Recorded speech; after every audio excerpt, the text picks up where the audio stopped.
Hello everyone. आप सभी लोग कैसे हैं? उम्मीद है सब लोग खैरियत से होंगे, मज़े में होंगे।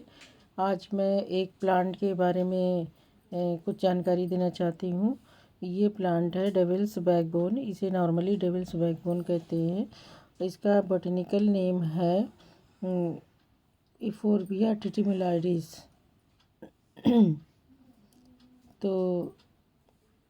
तो ये एक बहुत ही ज़्यादा लो मेंटेनेंस प्लांट होता है।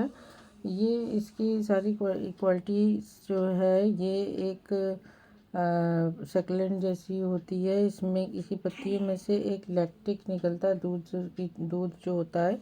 और ये वो हाथों को अगर उसमें लग जाए तो उसे जलन भी पैदा कर सकता है। तो इसलिए इसके जब कटिंग कर रहे थे तो इसके दूध को निकाल देना चाहिए। तो ये मैं देखिए आज इस प्लांट की कटिंग कर रही हूँ और इसे मुझे लगाना है इस कटिंग को।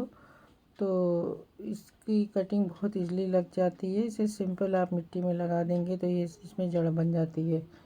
तो इस पौधे को पानी की बहुत कम ज़रूरत होती है और कम से कम पानी में ये रहता है।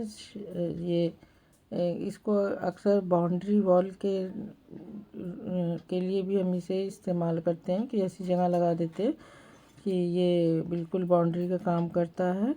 और वैसे इसे हम गमले में भी रख सकते हैं। तो इस पौधे को ख़ास तौर से पेट्स से, डॉग वगैरह जो भी पेट्स हम अपने घर में रखते हैं, इससे बचाना चाहिए। बच्चों को भी इससे खाने ना पाएँ। ये थोड़ा सा जहरीला पौधा होता है। ये सारी चीज़ों का ध्यान रखना बहुत ज़रूरी है। और दूसरे ये एक लो मेंटेनेंस प्लांट है। बहुत ही खूबसूरत पत्तियां होती हैं इसमें। बीच इसकी जो स्टेम होती है बिल्कुल बैकबोन जैसी होती है, शायद इसीलिए इसे डेविल्स बैकबोन कहते हैं। तो ये देखिए इसकी दूसरी वैरायटी है। मैं इसको भी निकाल रही हूँ। इसको भी मुझे कटिंग इसकी लगानी है। तो इसके बहुत सारी इसकी कई तरह की वैराइटीज़ आती हैं।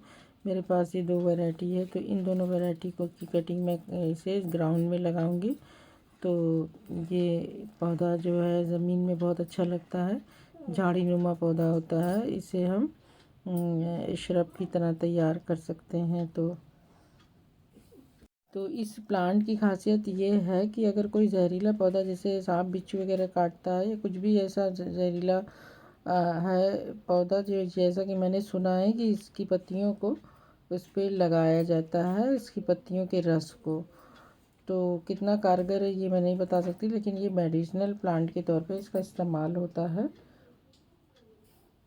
बहुत सारी बीमारियों के लिए ये यूज़ होता है। ये एक तरह से मेडिसिनल प्लांट भी है और साथ में डेकोरेटिव ऑर्नामेंटल प्लांट है। लो मेंटेनेंस है। इसे आप एक बार लगा दीजिए, इसमें ज़्यादा कुछ नहीं करना होता, आपका प्लांट बढ़ता रहेगा।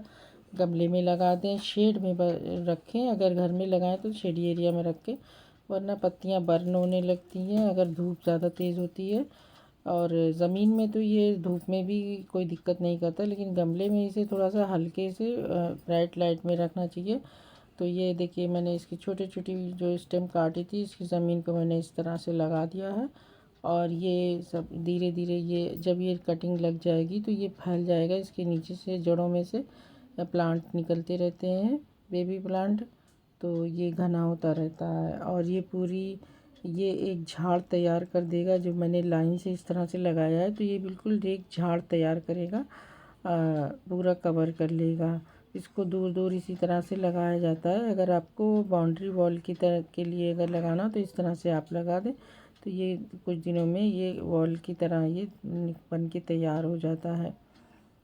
तो ये पौधा जब हम इसकी सॉइल बनाएं तो इसमें थोड़ा सा बहुत ही ज़्यादा इसकी मिट्टी, कैसी भी मिट्टी हो सभी में लग जाता है, लेकिन थोड़ा सा सैंड वाली मिट्टी ज़रूर रखें। और इसमें प्रॉपर अगर इसको खाद मिल जाए, साल में 2 बार 3 बार इसमें गोबर की खाद डाल दें या कोई भी खाद डाल दें तो ये बहुत तेज़ी से बढ़ता है और इसकी ग्रोथ बहुत अच्छी हो जाती है अगर इसको खाद मिलती रहती है। खाद नहीं मिलती तो थोड़ा सा स्लो ग्रो करता है, लेकिन ये प्लांट को कोई नुकसान नहीं होता है कि ख़राब नहीं होता जल्दी। अगर आपने ये पौधा ऐसा है कि अगर आप अपने घर में एक बार ले आएँ तो ये ख़त्म नहीं होगा जब तक कि इसमें पानी ओवर वाटरिंग से ये ख़राब हो जाएगा, या फिर बिल्कुल जब पानी नहीं डालेंगे तब सूख जाएगा। तो ये दो बातें तो बिल्कुल ध्यान रखनी है कि ओवर वाटरिंग तो बिल्कुल नहीं करना है, क्योंकि ये सक्लेंट नेचर का प्लांट होता है। आई होप कि आप लोगों को ये सारी इन्फॉर्मेशन पसंद आई होगी। Thank you for watching my video.